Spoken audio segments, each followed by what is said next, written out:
question qui consiste à savoir si il y aura pas de bras de fer daanaka ci gàttal da ngeen laaj xam est-ce que dina am bras de fer entre État central ak dama ne bras de fer foog ñu nekk ñaar bras de fer pour mu am foog mu am ñaari loxo du noonu waaw man ba may bras de fer ci 23 janvier bi wax dëgg yàlla bras de fer boobu su leerulee ci seen bopp leneen du leer seen bopp lu ñu leen dóoree ci élection yi xanaa leneen rek lañ ci mën a yokk mooy ñaanal leen yàlla may leen xolu muñ bu ci des nag mooy ñoom ñu nangu ànd ak ville de Dakar tabax Dakar liggéey Dakar sargal askanu Dakar foofu la ñuy xaaree état du Sénégal xaaruñu état du Sénégal feneen kon audience boobu waxoon naa ko ci campagne bi ne koy biralaat suma responsabilité la du Barthélémy Dias mooy jóg dem seeti magam Macky Sall ñun xamante nañu bu baax a baax a baax waaw bu baax tax waaw wante maire de Dakar ba ma doon suma responsabilité la ma jóg sol suma ay dàll ci turu Dakar dem seeti président de la République du Sénégal ñëw ne ko lii la Dakar namm lii la Dakar soxla lii la Dakar di xaar ci yow mooy suma responsabilité te loolu dama ko fas yéene def parce que foofu la ma Dakar waas yi ak Dakar waay yi di xaare wax ngeen ci waxu organigramme de la ville de Dakar dama xamul lu tax ñu bëgg a singal capitaine Touré ak Guy Marius Sagna ba ma toogee ba tey dama tànn lu ëpp 12 personnes suma cabinet am na ay chargés de mission am na ay conseils techniques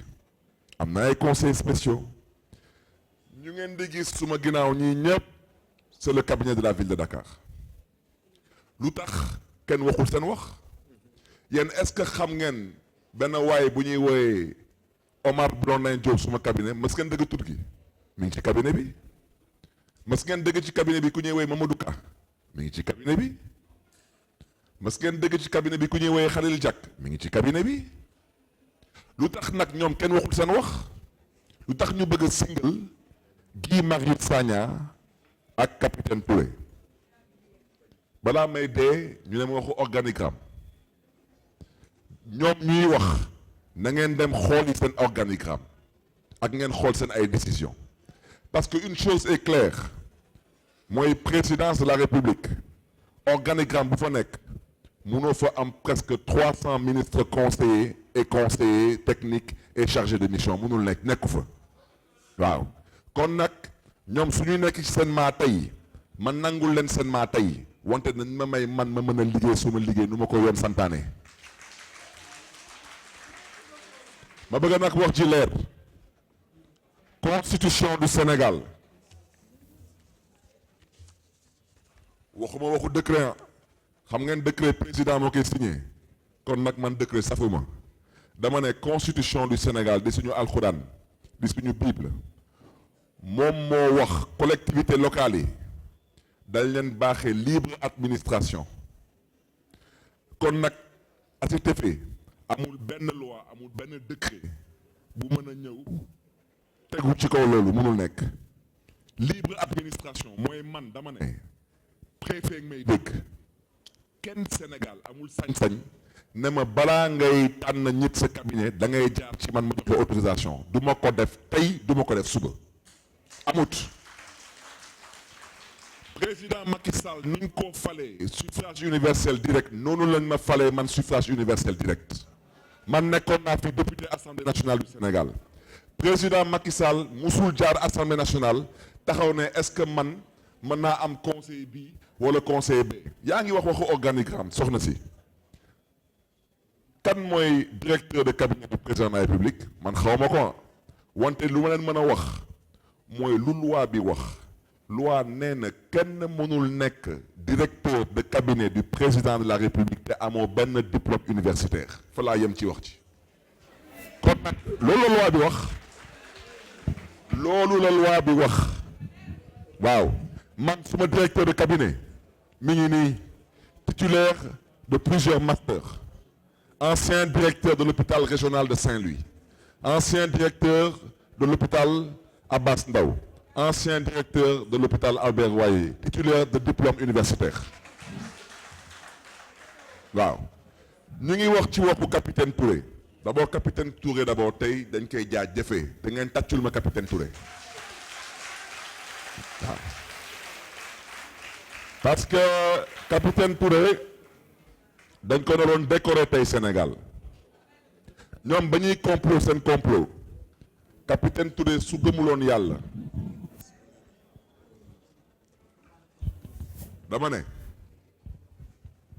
capitaine Touré ay mbokkam ma ngi may dégg su gëmuloon yàlla peut-être tey dina dégg beneen grade wante nag su ko defoon tey Sénégal di ngeen dégg lu ëpp 14 morts capitaine Touré que Dieu vous garde et que Dieu vous bénisse man maa ko wax. Guy Marius Sagna nag moom tey Sénégal ci gàttal amatul syndicat ay syndicaliste di dugg ci lu ngeen xam ne seen yoon newu ci wante nag yàkkamtuñu fi kenn waaw syndicaliste ngay taxaw ne da ngay représenter les travailleurs de la ville de Dakar fii mairie de Dakar di ngeen gis nit buy liggéey am master 190 000 francs yu bokk ak baay du ko yóbbu këram. Voici où pour le nom et le compte des travailleurs de la ville de Dakar doivent parler te bàyyi ji dugg ci lu ngeen xam ne seen yoon newu ci waaw man bokkuma man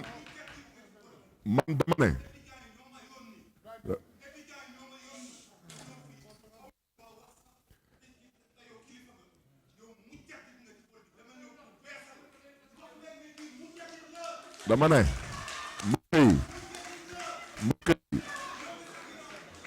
dama ne question mu nga il faut qu'on se comprenne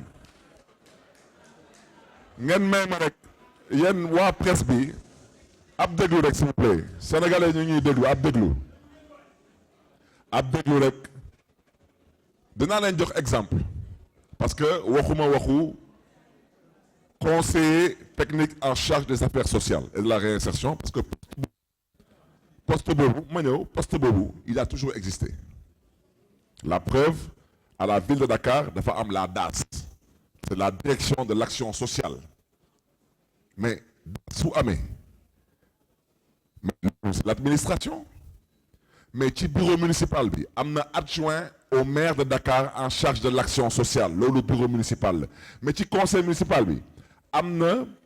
président commission action sociale waaw maintenant maire bu ma doon man kan moo may conseiller suma cabinet ci mbiru action sociale kan dama ne Guy Marius Sagna est nommé par le maire de Dakar comme conseiller technique en charge de l'action sociale il le restera il demeurera beneen bi ñu taxaw ne capitaine Touré fan la nekkoon du gendarmerie fan la nekkoon ci gendarmerie du section de recherche lan lañ fay liggéey su nekk de sécurité amoon na benn jigéen bu fi nekkoon décision moo nekk nii dama ne signé par madame le maire Soham El Wardini excusez-moi par monsieur Khalifa Sall maa ngi jégalu parce que dañu taf turi pour nit ñi bañ a gis article 1er ñu ne diw boobu te muy jigéen nommé nañ ko conseillère aux affaires communales nouvellement engagée non dañu ne kooku waaw dañu ne jigéen boobu mu nekkoon conseillère s'il vous plaît rek mu nekkoon conseillère aux affaires communales nouvellement engagée par contrat numéro tant bar VD mooy ville de Dakar du 22 novembre 2011 est nommée conseillère technique du maire de la ville de Dakar chargée de la sécurité urbaine fan le préfet Dakar nekkoon fan le président nekkoon bañ koy nommé jamono boobu bañ koy nommé ba tey mi ngi fayeeku trésor tey ngeen taxaw man ma jël beneen décision su ma décision maa ngi koy jël moom soxna si ba nga Khalifa Sall di dugal ci cabinet bi c'était le 6 décembre 2013 dañu de article 1er moom jigéen googu conseillère aux affaires communales nouvellement engagée par contrat numéro tant bar ville de Dakar du 22 novembre 2011 est nommée conseillère technique du maire de la ville de Dakar chargée de la sécurité urbaine mi ngi ni man ma ñëw yoon may ma sañ-sañ ma beesalaat suma cabinet man ma jël décision du 21 avril 2022 ma ne contrat boobu dañ koy arrêté mooy jigéen boobu ma ne contrat boobu dama ko remplacer par capitaine Touré waaw loolu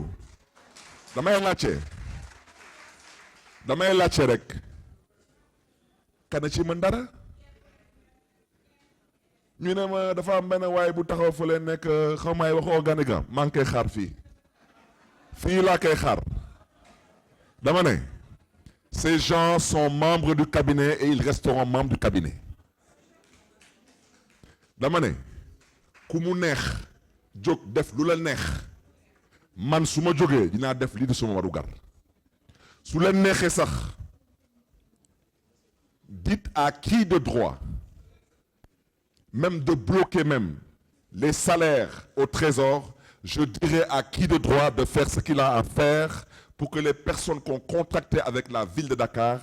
puissent honorer leurs engagements avec la ville de Dakar et que la ville de Dakar puisse aussi honorer ses engagements avec ces personnes, c'est tout.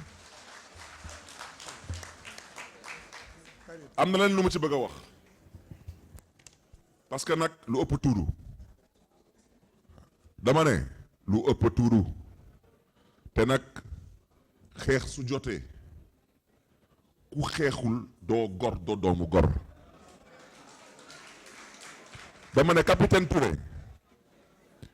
ngeen may ma rek dama ne capitaine Touré juddoo Sénégal yaroo Sénégal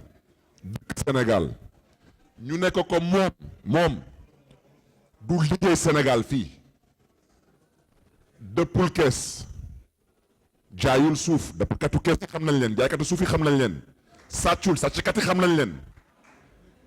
nga taxaw nekk moom du fi liggéey Sénégal ndax lan parce que da ngeen doon complot mu ne moom nangul dugal loxoom ci complot bi comme na ngeen mbir bi ñi la demee dama décidé saisir le bureau de l'Organisation internationale du travail parce que nag on va vous apprendre à vous battre. On va saisir le bureau international du travail pour violation des articles numéro 111 et 190. Et je le rappelle, nous allons interpeller le bureau de l'Organisation internationale du travail ainsi que les centrales syndicales sur la discrimination, la violence et le harcèlement dont font victimes le capitaine Touré et Guy Marius Sagna. Parce que nag lu ëpp tuuru dëkk bi du moomeelu kenn dëkk bi 1960 la amee indépendance président Senghor nekk président dem président Abdou Diouf ñëw dem président Abdoulaye Wade dem tey nag président Macky Sall la fi nekk. Plus la violence, le harcèlement et la discrimination exercée sur Guy Marius Sagna et le capitaine Touré. Et je vous dis, ce combat-là, nous allons le porter à l'international. Ça va arrêter. Arrêter. Et les centrales syndicales sont interpellées. Le maire de Dakar que je suis, je refuse à partir d'aujourd'hui de cotiser dans n'importe quelle centrale syndicale qui ne respecte pas aujourd'hui un minimum de décence. Et je refuse de reconnaître un quelconque responsable syndical qui confond pomme de terre et Angleterre. Monsieur le maire. S'il y a des syndicalistes qui pensent que la position qui est la leur est une position de jouissance, parce que ñun dëkk bi fi la ñu juddoo fi la ñu yaroo fi la xam nañ lépp man nag dama ne man bokkuma ci xeetu politiciens yi chantage ku ma woo ci jàmm ma fekk si la ci jàmm ku ma woo ci ay ma xam suma bopp ma téye suma bopp et je marche vers l'essentiel. Voilà. Je le dis et je le répète. Le bureau de l'Organisation internationale du travail sera saisi par les conseils juridiques de la mairie de Dakar. Les conseils juridiques de la mairie de Dakar vont porter le combat à l'international contre la discrimination, le harcèlement et la violence dont font victimes Guy Marius Sagna et le capitaine Touré. C'est inadmissible. Ce sont des citoyens sénégalais. Ils jouissent de tous leurs droits civiques. Ils jouissent de toutes leurs compétences psychologiques. Ils ont le droit de travailler dans leur pays et pour leur pays. N'en déplaise à des personnes qui malheureusement sont en fin de carrière ou dans un désarroi. Donc je tiens à le dire avec force. Et je tiens à inviter la presse à traiter l'information sans aucune sensation et sans aucune passion. Et je voudrais terminer en disant une chose. Si ceux qui ont parlé de révocation, en parlant de révocation, ont peut-être pensé à la mairie de Dakar, je les invite respectueusement à retirer leurs propos. Pour la stabilité du pays et pour la stabilité de leur gouvernement. C'est ce que je peux dire.